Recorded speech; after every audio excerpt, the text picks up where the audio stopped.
बिस्मिल्लाहिर्रहमानिर्रहीम। अस्सलाम वालेकुम। आज के लेक्चर में हम क्लास 10 यूनिट नंबर 1 एक्सरसाइज 1.2 के क्वेश्चन नंबर 1 के पार्ट फर्स्ट 2 और 3 को सॉल्व करेंगे। क्वेश्चन नंबर 1 की स्टेटमेंट है सॉल्व द फॉलोइंग इक्वेशन, यानी कि हमें जो इक्वेशंस दी गई है हमने इनको सॉल्व करना है। जो फर्स्ट पार्ट है हमारे पास वो बराबर है x to the power 4 minus 5x square plus 4 is equal to 0। हमने क्या करना है, x की वैल्यू को फाइंड करना है।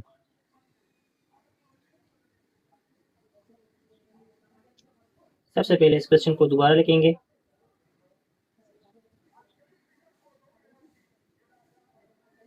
अगर इस क्वेश्चन की तरफ हम देखें तो ये हमारे पास बाई क्वाड्रेटिक इक्वेशन है, यानी कि x पावर 4 है हमारे पास। हमने इससे क्वाड्रेटिक इक्वेशन बनाना होगा, यानी कि इसको कन्वर्ट करना होगा x पावर 2 में। तो इसके लिए हमने क्या करना होगा, ये जो x स्क्वायर है हमारे पास इसको हम सपोज करेंगे let y is equal to x square. हमने क्या करना होगा, हमने यहाँ पे सपोजिशन करनी होगी कि फर्ज करें कि एक्स स्क्वायर हमारे पास y के बराबर है। अगर y हमारे पास एक्स स्क्वायर के बराबर है तो इसका मतलब है x पावर 4 हमारे पास बराबर होगा y स्क्वायर के, यानी कि y की वैल्यू हमारे पास एक्स स्क्वायर के बराबर है।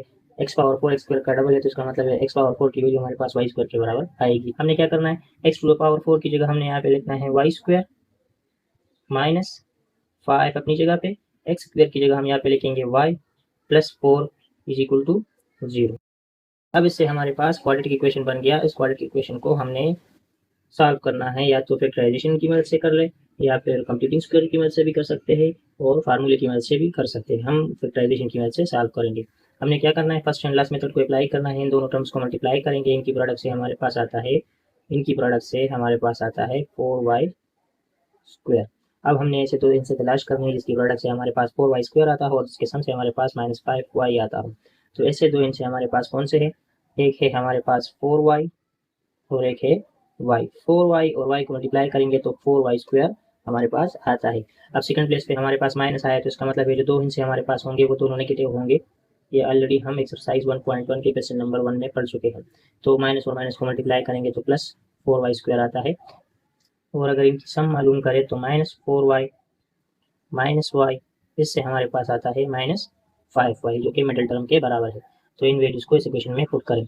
y स्क्वायर अपनी जगह पे आएगा, माइनस 5y की जगह हम ये वैल्यू लिखेंगे minus 4y minus y plus 4 is equal to 0।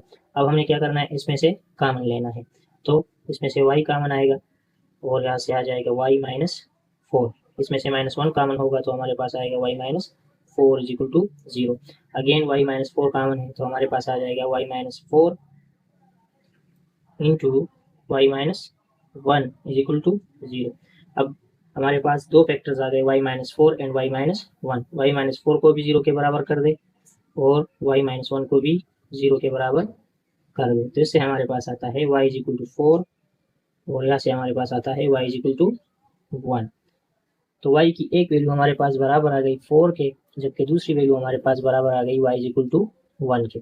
अब y की वैल्यू को हमने सपोज किया था कि ये बराबर है एक्स स्क्वायर के, as y is equal to x square. तो इसका मतलब है कि y की जगह हमने यहाँ पे एक्स स्क्वायर की वैल्यू को पुट करना है, तो x square is equal to 4 आ जाएगा हमारे पास। यहाँ पर भी हमने क्या करना है, y की वैल्यू को पुट करना है। तो y हमारे पास एक्स स्क्वायर के बराबर है तो यहाँ पे आएगा x square is equal to 1। अब हमने x की वैल्यू को मालूम करना है तो बोथ साइड का स्क्वायर रूट लेंगे, तो इससे हमारे पास आएगा x square under the root and 4 under the root. Similarly इस साइड पे हमारे पास आएगा x square under the root and 1 under the root. तो इससे हमारे पास आएगा, ये इसके साथ खत्म हो जाएगा, इससे हमारे पास आएगा प्लस माइनस 2। यहाँ से हमारे पास आएगा, ये इसके साथ खत्म हो जाएगा तो x is equal two plus minus 1, क्योंकि 1 का स्क्वायर रूट 1 के बराबर आता है। तो जो सोल्यूशन सेट हमारे पास आएगा वो बराबर होगा प्लस माइनस 2 प्लस माइनस 1, जो कि हमारा रिक्वायर्ड आंसर है। जो क्वेश्चन नंबर 1 का पार्ट सेकंड हमारे पास बराबर है x power 4 minus 7 x square plus 12 is equal to 0। हमने क्या करना है, इसकी वैल्यू को मालूम करना है। सबसे पहले इस क्वेश्चन को दोबारा लिखेंगे। ये हमारे पास बाई क्वाड्रेटिक इक्वेशन है, इसे हमने क्वाड्रेटिक इक्वेशन बनाना है। Let y is equal to x square. अगर y की वैल्यू हमारे पास एक्स स्क्वायर के बराबर है तो इसका मतलब है कि एक्स पावर 4 की वैल्यू हमारे पास y स्क्वायर के बराबर होगी, क्योंकि y हमारे पास एक्स स्क्वायर के बराबर है। तो हमने क्या करना है, इन वैल्यूज को इस इक्वेशन में पुट करना है। एक्स पावर 4 की जगह हमारे पास आएगा y स्क्वायर माइनस 7 अपनी जगह पे, एक्स स्क्वायर की जगह हमारे पास आएगा वाई प्लस 12 अपनी जगह पे इक्वल टू 0। अब इससे हमारे पास क्वाड्रेटिक इक्वेशन बन गया। हमने क्या करना है, इस क्वाड्रेटिक इक्वेशन को सॉल्व करना है बाय फैक्टराइजेशन मेथड। तो हमने क्या करना होगा, इन दोनों अंशों को मल्टीप्लाई करेंगे तो इनकी प्रोडक्ट से हमारे पास आता है 12y²। अब हमने ऐसे दो इनसे तलाश करना है जिनकी प्रोडक्ट से हमारे पास 12y² आ जाए और इसके सम से हमारे पास -7y आ जाए। ऐसे दो इनसे हमारे पास है 4y मल्टीप्लाइड बाय 3y, इससे हमारे पास आता है 12y²। अब सेकंड प्लेस पे हमारे पास माइनस है तो इसका मतलब है कि दोनों इनसे हमारे पास क्या होंगे, नेगेटिव होंगे।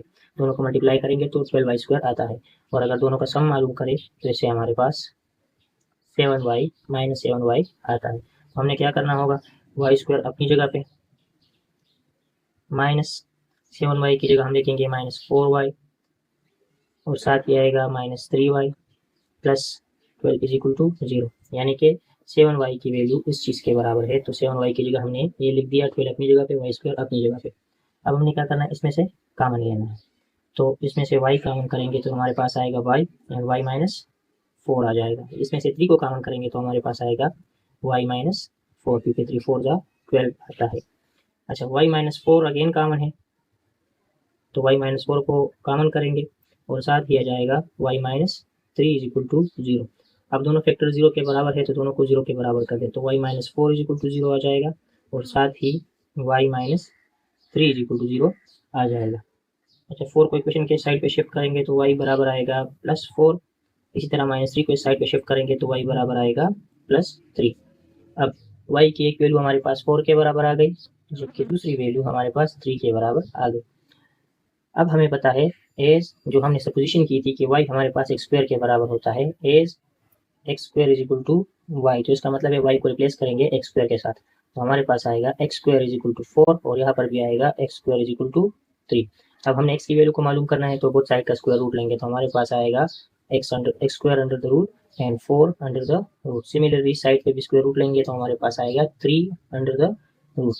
यहाँ पे x आ जाएगा, 4 का स्क्वायर रूट लेंगे तो 4 का स्क्वायर रूट बराबर होता है +-2 के। सिमिलरली यहाँ पे क्या आएगा, यहाँ पे x आ जाएगा, 3 का स्क्वायर रूट फाइंड नहीं हो सकता तो हमारे पास आएगा ±√3। तो जो सोल्यूशन सेट हमारे पास आ गया वो बराबर है +-2 एंड +-√3, जो कि हमारा रिक्वायर्ड आंसर है। अच्छा, क्वेश्चन नंबर 1 का पार्ट 3 है हमारे पास 6x⁴ - 13x² + 5 is equal to 0। हमने क्या करना है, इसकी वैल्यू को मालूम करना है। तो चलिए इसकी वैल्यू को मालूम करते हैं।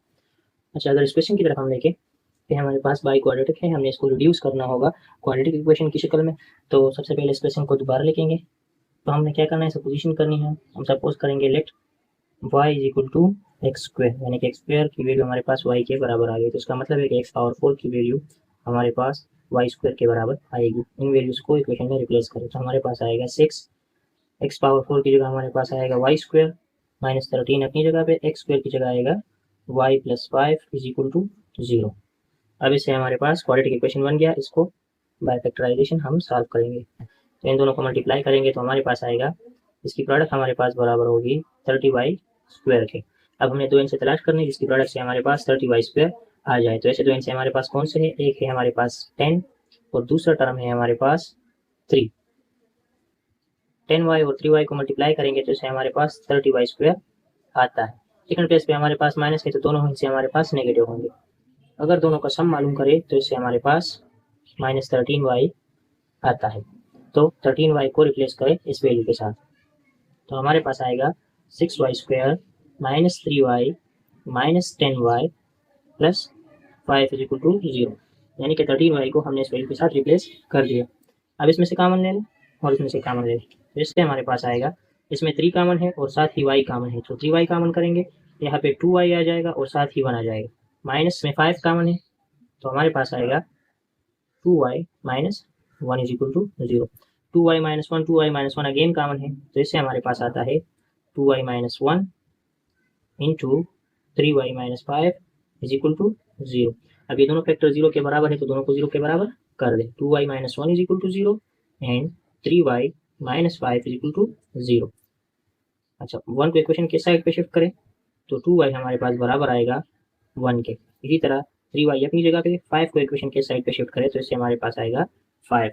हमने y की वैल्यू को मालूम करना है तो इससे हमारे पास आएगा, बोथ साइड को 2 से डिवाइड करेंगे तो y की वैल्यू बराबर आएगी 1/2 की। सिमिलरली यहाँ पे y की वैल्यू बराबर आएगी, बोथ साइड को 3 से डिवाइड करेंगे तो 5/3, यानी कि y की एक वैल्यू हमारे पास बराबर है 1/2 के, जबकि दूसरी वैल्यू हमारे पास बराबर आ गई 5/3 के। अब हमें पता है कि y हमारे पास बराबर है एक्स स्क्वायर के, तो y को एक्स स्क्वायर के साथ रिप्लेस करेंगे क्योंकि ये हमने स्टार्ट में सब्स्टिट्यूशन की थी। तो एक्स स्क्वायर को y की जगह लिखेंगे तो एक्स स्क्वायर हमारे पास बराबर आएगा 1/2 के। सिमिलरली इस साइड पे भी हमारे पास आएगा x square is equal to 5/3। अब हमने क्या करना है, स्क्वायर रूट लेना है बोथ साइड का, तो इसे हमारे पास आएगा x square under the root and 1/2 under the root. Similarly side पे भी स्क्वायर रूट लेना है, तो इसे हमारे पास आएगा 5/3 अंडर द रूट। इसके साथ खत्म हो जाएगा। 1 का स्क्वायर रूट हमारे पास 1 के बराबर आता है और 2 का स्क्वायर रूट फाइंड नहीं हो सकता, तो प्लस माइनस 1/2 इस साइड से आ जाएगा। यहाँ से हमारे पास क्या आएगा, एक्स अपनी जगह पे 5/3 का स्क्वायर रूट फाइंड नहीं हो सकता, तो प्लस माइनस 5/3 का स्क्वायर रूट फाइंड नहीं हो सकता, तो इससे हमारे पास आएगा प्लस माइनस 5/3। तो जो सोल्यूशन सेट हमारे पास आ रहा है वो बराबर है plus minus 1 divide by under root 2 and plus minus 5 divide by 3 under the root, जो कि हमारा रिक्वायर्ड आंसर है। उम्मीद है आप लोगों को आज के लेक्चर की समझ आई होगी। इसी क्वेश्चन नंबर 1 के बाकी पार्ट्स को अगली वीडियो में सॉल्व करेंगे। तब तक के लिए अल्लाह हाफिज़।